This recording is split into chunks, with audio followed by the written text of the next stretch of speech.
அரசு ஊழியர்கள் அனைவருக்கும் வணக்கங்க சார்.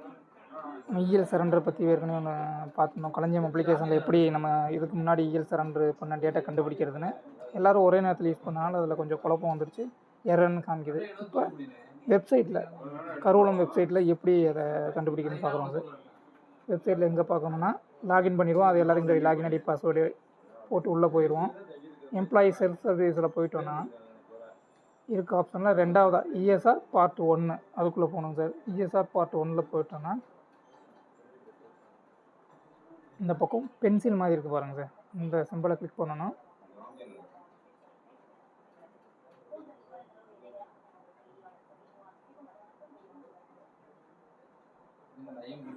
அந்த பேக் போய்ட்டு பென்சில் மாதிரி இருக்குது அந்த சிம்பிள் தான் சார் நமக்கு. அதை கிளிக் பண்ணிங்கன்னா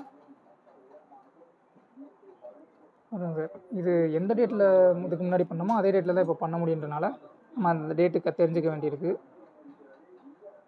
இதில் எந்த இடத்துல போகணும் அப்படின்னா பாருங்கள் சார், அந்த மேலே இருக்குல்ல, அதை அந்த 3 கோடு மாதிரி லெஃப்ட்டில் இருந்துச்சுல்ல, அதை கிளிக் பண்ணிங்கன்னா இந்த இது வந்துடும். இதை லீவ் அக்கௌண்ட் டேட் அதை கிளிக் பண்ணுங்க சார். லீவ் அக்கௌண்ட் டீட்டெயில்ஸ் அதை கிளிக் பண்ணிங்கன்னா அதில் ஏர்ன்டு லீவ் என்ஹான்ஸ்மெண்ட் இருக்கும், அதை கிளிக் பண்ணணும். அதை கிளிக் பண்ணிங்கன்னா இது வரைக்கும் எப்போல்லாம் லீவு சரண்டர் பண்ணியிருக்கீங்க அப்படின்ற டேட்டா டீட்டெயில் வந்துடும். இப்போ 1/10/2019 பண்ணியிருக்கேன், அதுக்கான டேட்டா வந்துடுச்சு. அப்போ எனக்கு தெரிஞ்சிடுச்சு. அப்போ இந்த தடவை நான் எனக்கு எலிஜிபிள் இருக்குது, இஎல் சரண்டர் பண்ணுறதுக்கான எலிஜிபிள் இருக்குது அப்படின்னு நமக்கு தெரிஞ்சிடுச்சு. அது மாதிரி ஒவ்வொருத்தரும் அவங்க டேட் என்னென்னு தெரிஞ்சுக்கோங்க.